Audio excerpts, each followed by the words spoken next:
예, 감사 훈련을 하게 되면 무엇이 어떻게 달라질까요? 달라지는 것이 분명히 있길래 감사하는 게 사람들이 감사하는 게 좋다. 감사 훈련하면 좋고, 감사하면 운명이 펴고, 하나님마다 잘 되고, 이런 말이 많이 있잖아요.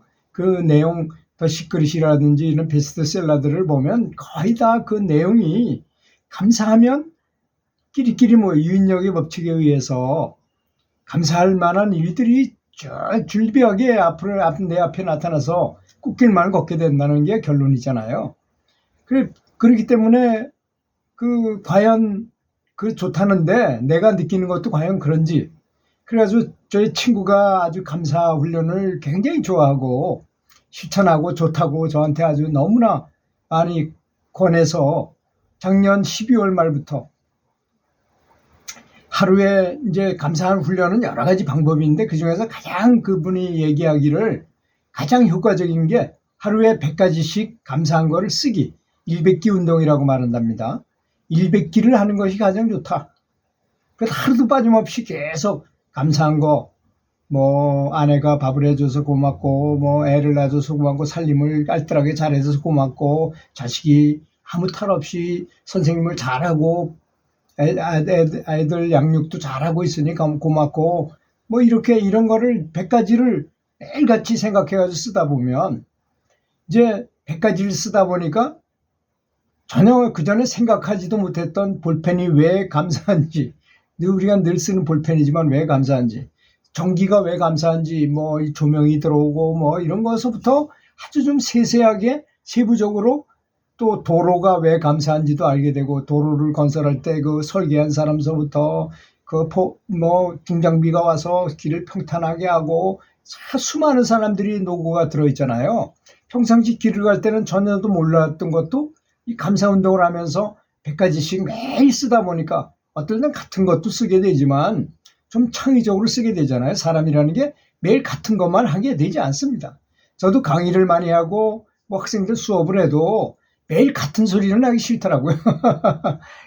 같은 강의는 한 몇 번은 할 수 있지만 더 이상은 못 하겠더라고요. 내 스스로가 재미가 없어서. 제가 미래학 강의도 해가지고 뭐 어떤 분들한테 이건 500만 원짜리 강의입니다, 뭐 이런 얘기도 들어본 적이 있어요. 한참 신이 나서 아주 열심히 다른 미래학자들이 한 얘기들을 다 종합해가지고 더 재밌게 만들면 되잖아요. 그래가지고 강의를 했더니 그런 소리도 들은 적도 있고 그런데요. 하여튼 감사 운동하는 데 있어서는 가장 좋은 게 손은 이제 손으로 쓰는 건데, 손은 밖으로 나온 뇌라고 말하잖아요. 손으로 쓰는 것이 생각만 하고 그냥 생각으로 상상만 하는 것보다는 훨씬 더 좋습니다. 이 감사는 더욱더 그런 것 같아요. 그래서 여행 중이거나 사정이 생겨서 감사 얘기를 못 쓸 때가 되면 저는 휴대폰으로 제목만이라도 썼어요. 뭐 때문에 감사는 빼놓고 여행에 감사, 기차에 감사, 또 옆에 탄 손님들에게 감사, 뭐 이런 식으로만이라도 썼어요. 100가지를. 하루에 감사한 것 100가지 쓰기를 매일 꾸준히 쓰니까 내 생각이 많이 달라지게 되더라고요. 그전에는 무슨 사물을 보면 일단 분석부터 해요. 스캔한다 그러죠. 쫙 스캔하잖아요. 특히 남자들은 여자들을 이렇게 쫙 한번 보고 저 여자가 매력이 없는지 있는지 뭐 이런 걸 생각하고, 사람을 뭐 똑같은 사람이라도 저 사람이 가수라든지 배우라면 더 관심이 가고, 하여튼 사람은 신기한 동물입니다. 하여튼 그렇게 판단, 자기 뉘앙스 뭐 또는 이미지 이런 것에 아주 굉장히 민감해요, 사람은. 근데 감사의 눈으로 보게 돼요. 감사 100가지를 쓰게 되면 작은 일에 일상이 주는 평범한 속에서도 전혀 생각해 본 적도 없는 일들에 대해서도 새롭게 지혜롭게 다시 보이기 시작하고, 그렇게 지혜로워졌다는 걸 말하는 거죠. 확실히 똑똑해져요. 그렇게 해서 감사한 걸 자꾸 찾다 보면 확실히 그렇습니다. 이것은. 그래서 제가 감사한 마음을 갖게 되면 지혜가 아주 활짝 열린다고 표현하는 이유인 것입니다. 또 우리 뇌 속에서는 어떻습니까? 감사한 마음을 갖고 감사한 마음을 가지면 당연히 행복 호르몬이 분비되잖아요. 그럼 뇌 속의 환경이 뇌하수체라는 곳에서 이제 호르몬을, 우리 몸에 있는 호르몬을 총사령부잖아요. 거기서 이제 가장 좋은 행복 호르몬을 많이 분비하니까 뇌 속의 환경이 아주 최적화 상태가 된다는 것이죠. 그러니까 당연히 즐겁고 행복하고 하는 일마다 잘 되고, 이거는요, 하는 일마다 잘 되고 좋은 일이 많이 생기게 하려면 항상 행복한 상태에 있어야만 그런 일이 내 앞에 벌어지게 된다는 것입니다. 이것이 바로 여기에 따른 진리인 것입니다. 그렇게 아주 행복한 생각을 하고 행복한 마음을 갖고 감사한 마음을 가지면, 그래서 저는 항상 주장하잖아요. 축구선수가 뭐 10명을 뚫고 들어가서 슛을 어렵게 넣는 사람이나 옆에 있는 선수가 차가지고 튀어나오는 거를 가볍게 톡 밀어 넣어가지고 골을 집어넣는 사람이나 골을 넣은 것에 대한 공로는 똑같다는 것입니다. 그렇게 행복한 마음을 갖고 있는 사람한테는 그런 일이 종종 많이 생겨요. 그런 흥재가 많이 생긴다는 거죠. 그래서 마쓰시다라는 일본의 최고의 부자인 사람이 초등학교도 제대로 못 나왔어요. 너무나 못생겼어. 키도 작고 돈도 너무 없고 아무것도 없는 사람이 자기가 나중에 크나큰 회사원이 뭐 10만 명씩 되는 회사의 사장이 돼가지고 이 사람이 한 소리가 있어요. 내가 만약에 대학을 나오고 아는 게 많은 사람이었다면 내가 이렇게 성공 못했으리라고 생각해요. 그 사람은 오히려 반대로 생각하는 거죠. 내가 가난했기 때문에 돈에 대해서 엄청나게 내가 많이 생각을 했기 때문에 돈을 벌 수 있었다. 내가 못생겼기 때문에 어떤 여자들한테도 항상 퇴짜 맞고, 그래서 나는 뭔가 더 능력을 갖춰야 되기 때문에 다른 사람보다 뛰어난 사람이 되도록 노력했다. 그래서 못 배운 것 때문에 오히려 잘 됐다는 걸 말하는 것입니다. 그리고 그 사람이 마지막에 한 말이 가장 걸작이에요. 나는 운이 좋은 사람이었다는 것이야. 그러면 우리는 다 알고 있습니다. 운칠기삼이란 말이 있어요. 운은 7이고 실력은 3이란 뜻이잖아요. 70%가 운이 좌우하고 30%만이 실력을 좌우한다는 얘기입니다. 그게 무엇을 말합니까? 감사한 마음을 갖거나 행복한 마음을 갖고 있으면 운이 자기한테로 오게 돼 있어요. 이것은 일본의 변호사를 40년 동안이나 한 사람이 자기가 책을 써가지고 운은 불러오는 법, 이런 책을 써가지고 얘기했잖아요. 주로 자기가 아무리 잘했어도 소송을 많이 거는 사람은 다 실패하더라는 겁니다.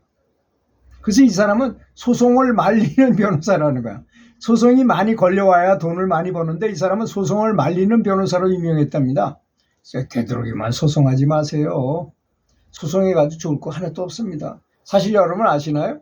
내가 승소했어요. 몇 번 이렇게 해가지고 이겨도 다 변호사한테로 가요. 돈이 나한테 오는 것도 별로 없어요. 고생만 야하게 합니다. 그 소송하면서. 되도록이면 소송 안 하고 그냥 잘 지내는 게 오히려 더 낫다고 그러잖아요. 그래서 나는 자연인이다는 프로그램을 자주 보는데요. 거기 보면 그런 게 많이 나와요. IMF 때 손해를 봐고 친구가 내 돈을 몽창 가지고 다 튀어가지고 내가 완전히 거지가 돼버렸어. 그래서 그 친구를 굉장히 원망하다가 술 먹고 막 그러다가 몸이 탈이 나가지고 중병이 걸려가지고 이제 산에 들어가서 치료나 해야 되겠다고 들어왔는데 그 친구를 안 보니까, 그 사람을 안 보면 잊혀지게 돼 있어요. 원래가. 그렇지 않습니까? 아무리 가깝고 친하고 아주 중요한 사람이라도 안 만나고 오랫동안 헤어져 있으면 생각이 덜 나게 돼 있습니다. 그래서 자연을 벗하면서 지내다 보니까 돈은 우리가 만들어 놓고 규약상 그렇게 쓰자고 한 것일 뿐이잖아요. 진짜 자연의 진정한 행복은 돈에 있지 않습니다. 이걸 이 사람이 자연 속에서 살면서 돈이 무슨 필요가 있어요. 그런 걸 많이 깨닫다 보니까 돈에 대한 관심도 그 친구에 대한 원망도 다 없어졌어요. 그러니까 내 몸에 병도 고치고, 또 내가 만약에 폐에 병이 있다면 폐에 좋은 약만, 아무래도 거기 관심이 갈 거 아닙니까? 도라지라든지 더덕이라든지 이렇게 해가지고 그 맨걸로 날 것으로 막 먹고 이러다 보니까 사실 폐에 병이 있을 때 도라지, 산도라지를, 산더덕을 생걸로 껍데기 채로 잘 씌어서 그냥 하루에 3개씩만 먹으면 어지간하면 다 고쳐진답니다. 이 더덕의 기운이 피로 가서 다 고치는 거예요. 그렇듯이 이 사람 뭐 멀쩡히 다 고쳤다는 얘기도 있잖아요. 그렇게 감사한 마음이라는 것은 굉장히 중요하다. 그래서 이렇게 감사한 마음을 계속 100가지 쓰다 보니까 매사가 감사하게 보이는 거예요. 그전에는 분별하고 스캔해가지고 좋은지 나쁜지, 나쁜 놈인지 좋은 놈인지, 맞는 건지 틀린 건지 긴 건지 짧은 건지 이런 것부터 분석했는데, 지금은 어떻게 감사한가. 저 일이 지금 예를 들어서 밖에 나가서 걷고 있는데 바람이 슉 부는, 이 시원한 바람이 하느님이 주는 거구나 이렇게 생각하고, 숲속을 걷다가 시원한 바람이, 공기가 좋으면 이거 진짜 창조주가 참 자연이라는 신통방통한 이런 걸 우리에게 줘가지고 우리가 너무 감사하구나 이런 생각을 하게 된다는 것입니다. 그러니까 스스로 행복하지요. 그냥 가만히 있어도 행복한 것이 그냥 뚝뚝 떨어지는, 행복이 뚝뚝 떨어지는 사람이 된다는 것입니다. 그렇지 않습니까, 여러분? 들어주셔서 고맙습니다.